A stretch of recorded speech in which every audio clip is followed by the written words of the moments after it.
tenía el tamaño de una nuez. Y yo les dije que esto era un cristal, que no era ningún brillante. Entonces me dijeron que no, ellos no eran ningunos expertos en la materia. Pero sí que eran expertos para apuntar que era un brillante de gran tamaño. O sea, no eran expertos para dar la razón, pero sí eran expertos para que usted firmase que se llevaban un brillante de gran tamaño.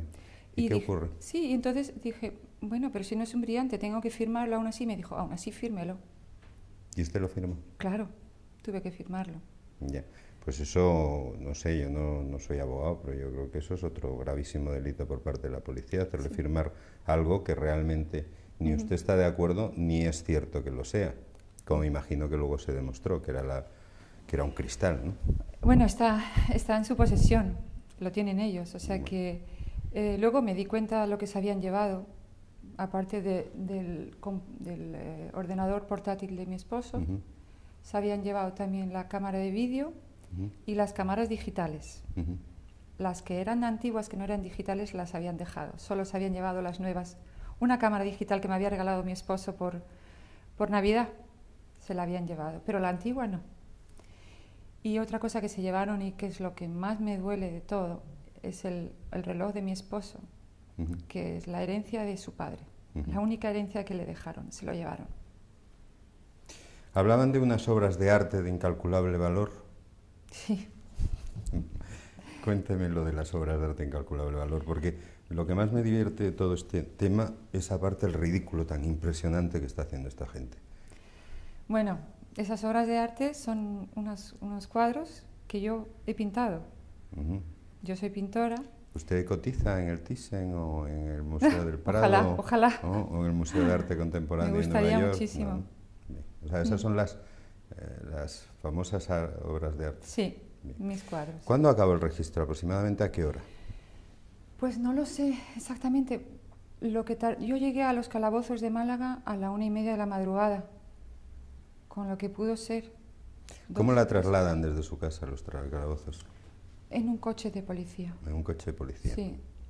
Y ahí pasa a los calabozos. Sí. ¿Y incomunicada o comunicada? No. Después de hacerme un registro y de hacerme quitarme la ropa interior, a todas las mujeres les hicieron quitarse la ropa interior. Sí, porque como llevaban 150 policías investigando, podían llevar ahí unas cosas importantísimas, que es una cosa absurda, pero bueno. Sí. Bueno, me meten en un calabozo donde me encuentro, habría aproximadamente 16 o 17 empleadas de la oficina de mi marido. Estaban todas tumbadas, claro, porque ya era muy tarde. Y tuvieron una sorpresa muy grande cuando me vieron llegar. Muchas de ellas se echaron a llorar, ¿no? ¿Cómo era el calabozo? Bueno, descríbame un poco cómo actúa nuestra policía. Bueno, el calabozo era oscuro y éramos demasiadas personas para estar ahí dentro, todas juntas, no cabíamos. Teníamos que no podíamos estar tumbadas así, teníamos que ponernos todas de lado. Y te dan una manta que los policías se niegan a coger si no es con guantes. Y con eso te tienes que tapar, no hay calefacción. O sea, una manta que ellos no cogen si no es con guantes, se las dan a ustedes en un calabozo cerrado donde prácticamente ustedes no caben y a oscuras. Sí. Y nos quejamos de Guantánamo. Sí. O sea, esto es verdaderamente indignante.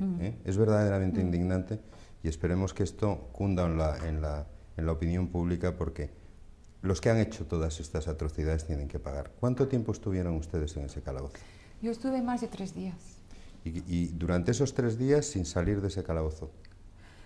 No, a mí me hicieron salir otra vez para otro registro. Bueno, ya, pero me refiero en el tiempo que estuvieron ahí. No, efectivamente, salimos de los calabozos solamente para tomarnos las huellas digitales y yo salí con una secretaria que se sentía muy mal y de madrugada fuimos al médico, con la policía, por supuesto, y nos pusieron una inyección, a mí me pusieron un tranquilizante también. ¿A dónde les llevaron para ir al médico? ¿A un hospital o...? No, esto era un centro de la Seguridad Social en Málaga. ¿Y cómo les llevaron hasta allí? En un furgón. ¿Esposadas? No, Normal. no, no. Pero siempre con 2 policías. Con 2 policías. Sí. La tienen 3 días en los calabozos, en un calabozo a oscuras. ¿Usted sabía cuándo era de día, cuándo era de noche? Bueno, sabíamos que era de día porque encendían la luz. Ah, muy bien. Sí. Teníamos un cuarto de baño muy extraño. Vamos a ver, yo creo que esto es una especie de tortura especial para antes de ir a declarar con un juez, que la gente ya esté totalmente dispuesta a decir lo que haga falta. Sí. O sea, a mí esto me hace mucha gracia porque nosotros que nos consideramos un país tan democrático y que defendemos los derechos humanos, o sea, esto es una absoluta barbarie. O sea, Sí. a unas chicas, la mayoría secretarias, señoras, las meten en un cuarto oscuro que casi no se pueden tumbar, con una manta que ellos cogen únicamente con guantes para que ustedes se tapen, sin ninguna medida, me imagino, de higiene. No tendrían ahí cuarto de baño para asearse ni nada. Teníamos un hoyo. Un hoyo. Un hoyo, sí. Y estaba tapado solamente por un lado. Entonces, si queríamos ir al baño, una de nosotras se tenía que poner así delante para tener algo de privacidad, porque los policías pasaban por ahí delante, claro. Sí. ¿Y así las tienen a usted 3 días? 3 días, sí. Muy bien. Y de ahí me imagino que en un furgón la llevan al juzgado. Sí, porque a mí, yo fui la última que declaré. Bueno, en realidad no declaré. Ah, ¿no declaró? No, me dijeron que para hacerlo todo más rápido, que no declarara. Vamos a ver. Sí. Vamos a ver, porque esto empieza ya no a ser indignante, sino a ser ya verdaderamente una burla al Estado de Derecho. Es decir, a usted la secuestran primero, luego le leen los derechos y luego está, se supone que detenida. Le tienen 11 horas metida en un coche, registran su domicilio, dicen que firme usted que se llevan un diamante cuando no hay diamante. Le meten un calabozo en las condiciones que hemos hablado y después de esos 3 días en el calabozo le dicen que para que sea todo más rápido que no declare. Que no declare. Ante la policía allí, que no declare. Yo era la última. Ya, entonces Es querían que increíble. todos nos fuéramos. Increíble. Sí.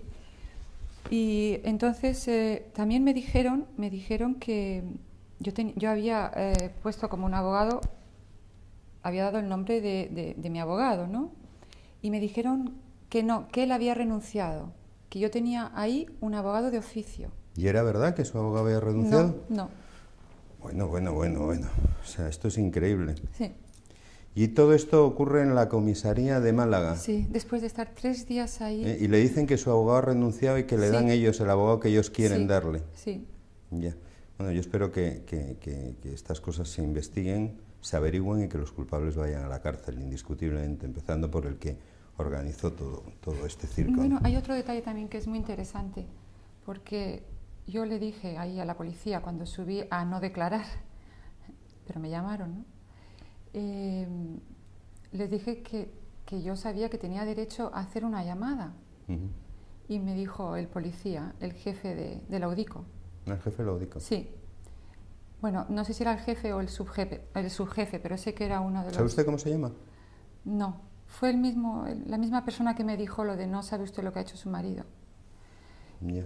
¿Cómo era este señor? ¿Lo podría usted escribir? Era bajito, delgado, moreno. ¿Qué edad más o menos? De unos 50. Unos 50 años. ¿Y era de la UDICO? Sí. ¿Y qué fue lo que le dijo cuando lo de la llamada? Yo le dije que yo creía tener derecho a hacer una llamada. Y me dijo, señora, eso solo sale en las películas. ¿Ah, sí? Sí. Ah, muy interesante. Muy interesante. Es decir, que no solo le dicen que su abogado ha renunciado cuando es rigurosamente falso, y que le dan ellos el abogado que ellos quieren, sino que le impiden que usted pueda hacer una llamada. Sí.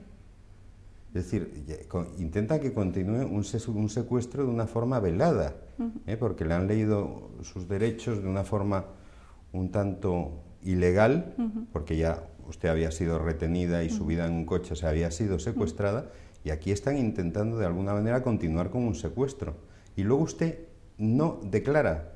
No. ¿Y usted se vuelve a su casa? No declaro en la policía, porque todos declararon en la policía. Y a unas las dejaban ir a su casa y a otras no. A las hijas de mi marido no las dejaron.